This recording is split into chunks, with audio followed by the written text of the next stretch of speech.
에 우리가 잘 이렇게 살아가고 있다 생각이 되어질 정도로 좋은 시대에 살고 있습니다. 얼마나 좋은 시대, 지금 잘 사는 시대에 우리가 지금 살고 있느냐 하면은 집에서 애완견을 키우고 반려견이라 하죠. 이렇게 개와 같이 생활하는 사람들에게 조금 오해하면서 들으면 안 됩니다. 이제는 지난 주간부터인가 언제부터인가 이제 개고기도 잘 못 먹는 때가 되었고, 왜요? 왜 이 얘기를 하냐면은 우리 성도님들 중에도 보니까 개고기를 좋아하는 분들이 너무 많더라고요. 우리 남성교회는 개고기라 하면 눈이 번쩍 뜨이죠. 못 먹는 사람이 없더라고요. 한 사람 삼계탕 먹기는 합디다마는, 그런데 이 개고기를 못 먹게 했으니 얼마나 우리나라가 잘 살게 되었나 말이죠. 개고기 안 먹어도 이제 우리 잘 산다, 그 얘기 아닙니까? 이 삼복 더위에 개고기 안 먹어도 우리는 잘 보신하고 산다, 그 얘기 아닙니까? 이 정도면 우리가 잘 살아요, 못 살아요? 잘 살고 말고요. 얼마나 잘 사는 세상이 되었으면 옛날 저 개가 어떻게 방 안에 들어올 수 있어요? 들어와가지고 개하고 같은 침대 쓰고 같이 밥 먹고 같이 자고, 이게 지금 우리가 너무 잘 산다는 세상이에요. 옛날 같으면 개가 어떻게 들어올 수 있겠어요? 저 바깥에서 진짜 집 지키는 개지요. 아니면은 옛날 우리가 굶주리고 할 때 그 불과 몇 년 전에요. 우리 어르신들 옛날 보릿고개라고 하는 시대를 지나왔습니다만은, 그때는 개를 집집마다 한 마리씩 키워가지고 언제 잡아먹지요? 이 복날에 그래가지고 개를 잡아먹던 그 시절이 있었는데, 이제는 얼마나 잘 살게 되었으면 개고기를 못 잡아먹어. 옛날에는 우리나라가 개고기 먹는 식습관이었다니까. 이게 문화라니까요. 그런데 얼마나 잘 살았으면 개고기를 못 먹게. 아이고, 목사님도 개고기 못 먹는 게 지금 되게 그런가 보다. 사실 저는 개고기 때문에 제가 폐결핵 늑망염으로 죽다가 1년 동안 산속에 들어가서 요양하다가 개고기를 먹고 살았습니다. 그래서 저는 개를 사랑합니다.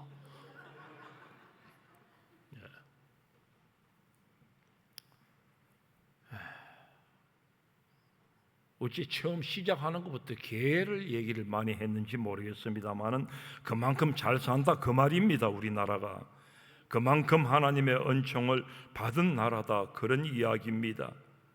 그러나 우리나라도 36년 동안 나라를 빼앗긴 비운의 시대가 있었고, 6.25 동족 전쟁이 있었고, 그로 굶주림에 허덕이는 이제 말씀드린 보릿고개라고 하는 그런 시대도 없지 있었습니다. 그런데 오늘 이토록 우리나라가 잘 살게 되었습니다. 특별히 오늘은 우리나라가 1945년 8월 15일 해방된 지 오늘 이번 주간에 이제 8.15 해방절이 있습니다만은 79주년이 되는 이런 광복절, 오늘 우리 교회적으로도 광복절 주일로 지키면서 하나님께 감사를 드리는데, 아무리 생각해도 하나님의 은혜가 아니면 있을 수 없는 그런 해방절이었고 오늘의 대한민국이 될 수 없었는 줄 압니다. 거듭 우리 하나님 앞에 영광 돌리지만 하나님이 이 땅에 복을 주신 것입니다. 하나님이 보호하사 우리나라 만세, 우리나라 길이 보전하세. 정말 하나님이 복 주신 나라, 우리 대한민국이다, 그 말씀입니다. 그런데 지금 우리 대한민국은 다시금 어두운 시대로 빠져들고 있음이 사실입니다. 물론 온 지구촌이 어두움으로 나아가고 있지만 말이죠, 정말이지 내일을 기약할 수 없는 형국으로 온 세상이 치닫고 있습니다. 무슨 얘기냐 하니까 온 세상이 어둠으로 향하고 있다고 하는 거예요. 자연의 변화만 보더라도 이상하게 돌아가고 있음을 우리가 지금 느끼고 있지 않습니까? 입추가 지난 지 벌써인데 언제 여름이 끝날라는가? 우리 매일 아침 일어나면 오늘은 하루 몇 도가 될 것인가? 이 하루 어떻게 살 것인가? 정말 하늘을 바라보며 이 시간들을 지나고 있습니다. 정말 세상이 이상하게 돼가고 있다. 성경적으로 말하면 오늘 종말의 시대가 분명 왔다 하는 것입니다. 이번에 열린 프랑스 파리 올림픽만 봐도 그렇습니다. 올림픽 개막식 때 문화축제를 한답시고 퍼포먼스를 하는데 하필 우리 기독교를 아주 폄훼하고 모욕까지 했을 정도로 우리 그런 광경을 보게 되었습니다. 성경에 성만찬, 우리 주님께서 12제자와 함께 성만찬의 시간을 가지고 나아가는데 그것을 마귀 집단으로 완전히 둔갑시켜서 표현하고 있습니다. 이걸 가지고 예수를 그냥 표현하고 성화한 것이다 얘기하는데 왜 유독 우리 기독교 문화를 가지고 가서 그것도 성경 말씀을 가지고 가서 그렇게 잘못된 것으로 얘기하고 있느냐 하는 것이지요. 지금 우리나라는 동성애를 합법화하고 성전환 수술을 하지 않았는데도 성전환 수술, 남자를 여자로 여자를 남자로 그렇게 수술하지 않았는데도 가서 나를 여자로 그렇게 정정해 주세요 하면은 그렇게 해 나가겠다 하는 법을 추진해 나가고 있을 정도입니다. 하여간 정치, 경제, 사회, 문화 전반부가 어둠과 부패로 치닫고 있습니다. 불법이 난무하고 있습니다. 성경에 있는 말씀대로 말세가 이르면 불법이 성하리라, 사랑이 식어지리라. 얼마나 사랑이 식어진 시대를 살고 있습니까?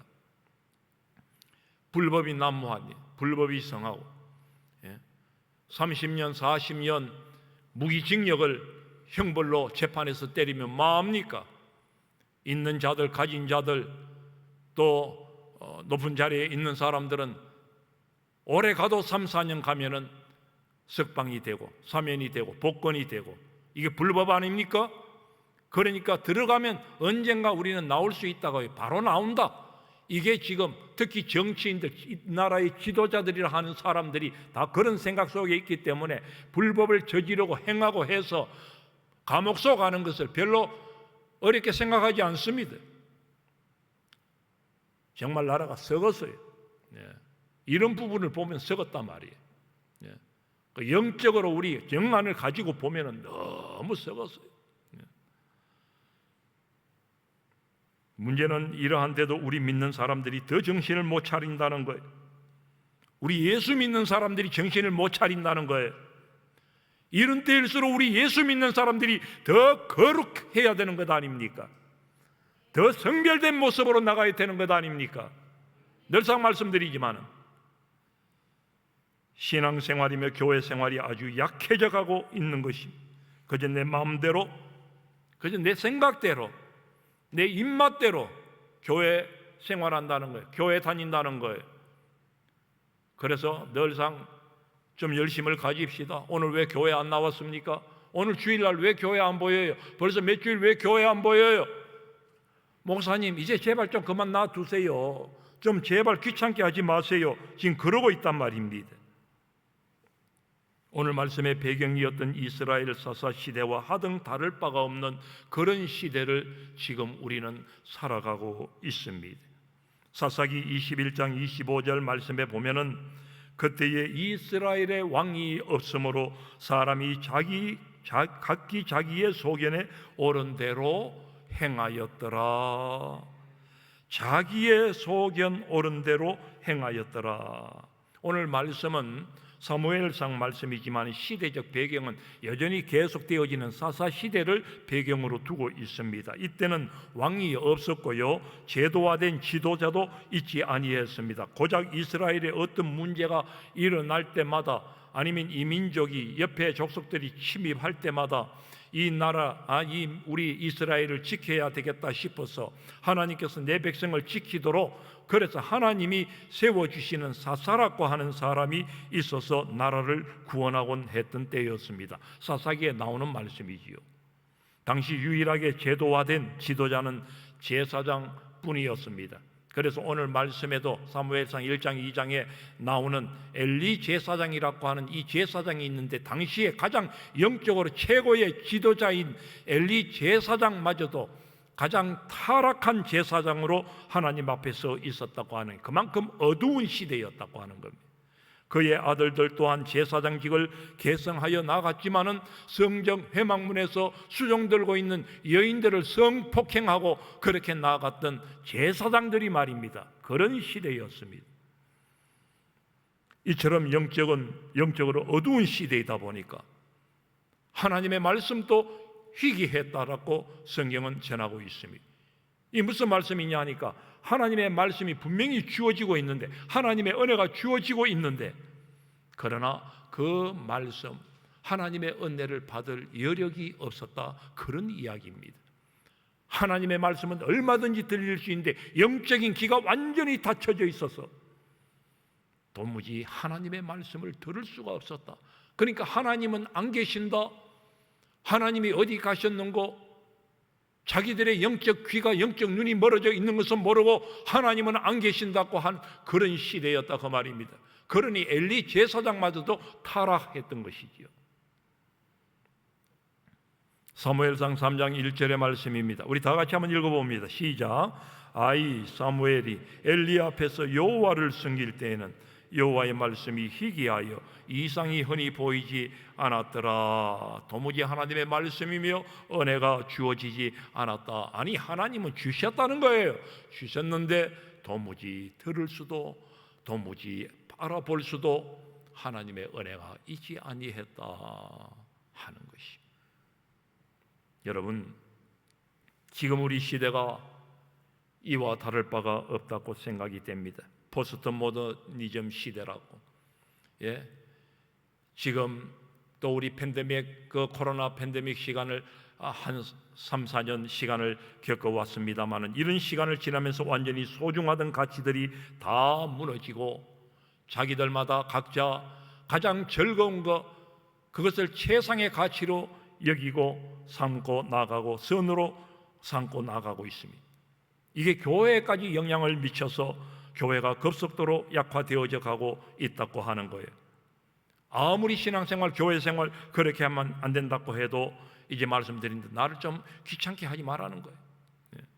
무엇을 얘기하는 것이겠습니까? 이 정도로 교회며 나라의 지도자들의 권위가 떨어졌다는 것이고, 오늘 교회가 그 위상이 밑바닥까지 떨어졌다고 하는 것 아니겠습니까?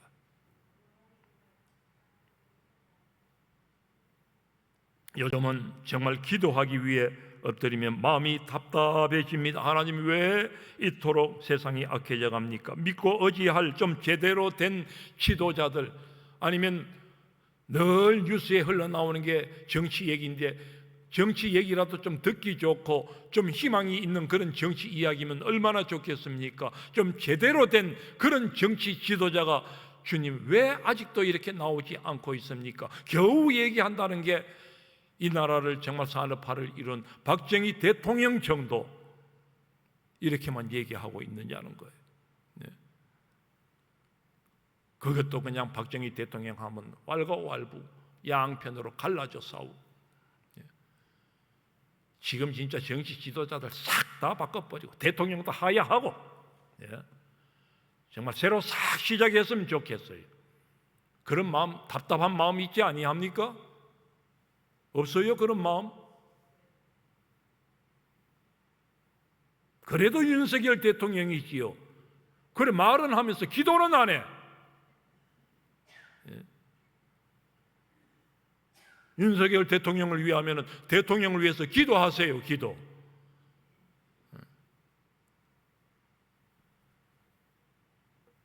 그만큼 세상이 어려운 때를 오늘 우리나라가 달려가고 있습니다. 그렇지만 여러분, 오늘 우리는 이런 때를, 오늘 이런 어려운 때를 살기 때문에, 이런 어려운 때를 살아가고 있기 때문에 더욱더 하나님께로 나가야 한다, 그 말씀입니다. 그러면 분명 하나님이 말씀 주시고 우리에게 힘 주실 것입니다. 아니, 세상의 절망이 크면 클수록 하나님을 향한 소망은 더 간절해져야 하는 것입니다. 오늘 말씀이 그러함을 보여줍니다. 무질서와 혼돈의 사사시대였지만 그런 때에 희망을 끄트리지 않고 변함없이 하나님의 자리로 나아간 사람의 이야기가 나옵니다. 누구의 이야기입니까? 바로 한나 여인의 이야기입니다. 이 여인은 무슨 특출난 가정의 여인이 아니었습니다. 한 평범한 가장에 엘가나라고 한 남편을 두고 있는 여인이었습니다.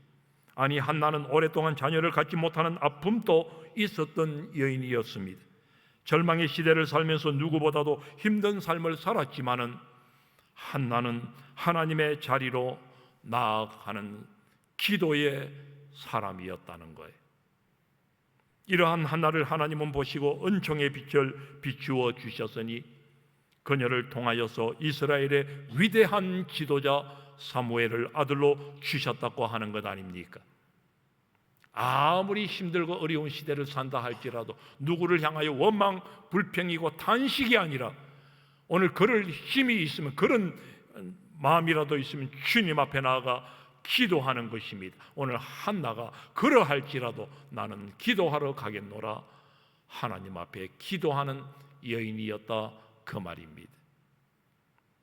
한나 이야기를 하니까 그 앞서 룻기에 나오는 여인 룻도 생각이 납니다. 바로 앞에 말씀에 룻기서 말씀 나오지 않습니까? 이방 여인 룻이 참 하나님을 믿는 백성을 따라 이스라엘로 돌아와서 어려운 때를 살면서 하나님을 섬기고 나갔을 때에, 성실하게 부지런히 살아갔을 때에 정말 하나님을 믿는다는 게 어려운 것인데, 그런 룻을 하나님은 들어 사용하셨는데 훗날 다윗의 외조모가 되지 않습니까?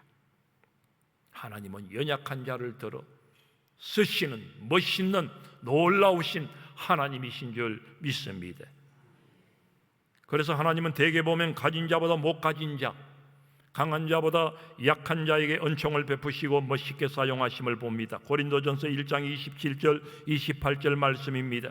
그러나 하나님께서 세상의 미련한 것들을 택하사 지혜 있는 것들을 부끄럽게 하려 하시고 세상의 약한 것들을 택하사 강한 것들을 부끄럽게 하려 하시며, 하나님께서, 우리 같이 읽읍시다. 시작. 세상의 천한 것들과 멸시받는 것들과 없는 것들을 택하사 있는 것들을 배하려 하시나니. 여러분, 오늘 한나가 이런 하나님의 은총을 받았단 말이죠. 한나가 그런 은총을 받았다면 우리 또한 희망이 있는 것 아니겠습니까? 여러분들이요, 조금도 오늘 어떤 상황 속에 내가 있다 할지라도, 힘든 상황이 있다 할지라도 절망할 필요, 낙심할 필요가 없는 줄 믿으시기 바랍니다. 그래, 여러분들, 아무리 불확실성의 시대를 살아가고 있지만, 한치 앞을 내다볼 수 없는 어둠의 시대지만, 그러하기에 더욱 우리는 하나님의 자리로 나아갈 수 있기를 바랍니다. 한나는 신실한 예배자로 변함이 없었습니다. 정말 기도하는 그러한 사람으로 변함이 없었습니다. 그녀의 남편 엘가나는 정기적으로 가족들과 함께 실로 성전을 찾아서 하나님을 경배하는 가정이었습니다. 오늘 이 얘기를 하는 것은요, 이제 이 말씀 드리고 말씀을 정리하려고 합니다. 얼마나 악한 세대고 얼마나 자기 마음대로 살고 어두운 시대고 부패한 시대였는지, 오늘 이런 시대였음에도 불구하고 그 모든 영적인 상황에도 불구하고 정기적으로 하나님 앞에 예배하는 가정으로 섰다. 누가 뭐라 하든 나는 하나님을 예배한다. 오늘 그 모습이었다는 거예요. 우리 보십시다.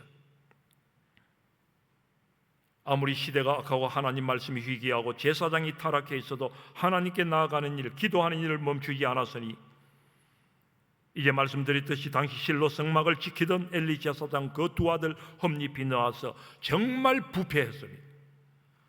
이 장의 말씀에 보면은, 우리 그 다음에 장입니다. 이들의 죄가 여호와 앞에 심히 컸고 하나님의 제사를 멸시했다고 말씀합니다. 우리 17절 말씀 같이 한번 읽어봅니다. 우리 17절 말씀, 이 장의 말씀 시작. 이 소년들의 죄가 여호와 앞에 심히 크면 그들이 여호와의 제사를 멸시함이었더라. 아니, 하나님과 가장 가까운 사람이 이토록 타락했으니 무엇을 더 얘기할 수 있겠습니까? 이러니 성전에 가고 싶은 마음이 있기는 했겠습니까? 실로 성전에 가면 그런 제사장이 있는데, 이토록 타락한 제사장이 있는데 실로 성전에 꼭 가야 해? 아니, 교회가 썩어 빠졌는데 이래도 교회 가야 되나? 교회 가야 돼요, 말아야 돼요? 그래도 교회를 가야 하는 것이. 아멘 하십시다. 네. 오늘 한나는 올라갔습니다. 변함이 없었습니다. 성막으로 올라가서 기도합니다.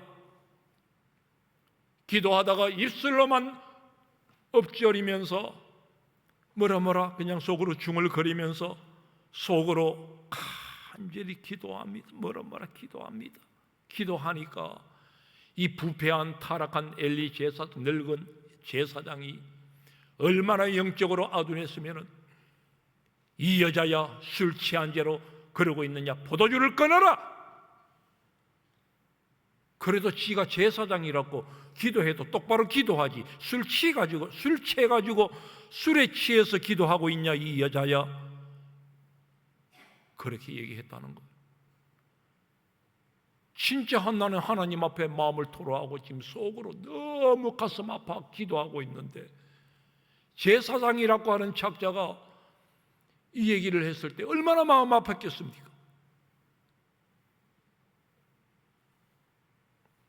한나의 마음을 후벼 파는 소리를 했지만 한나는 나는 하나님 앞에 내 심정을 통한 것뿐입니다, 그러면서 오로지 하나님만 바라보았다는 거예요.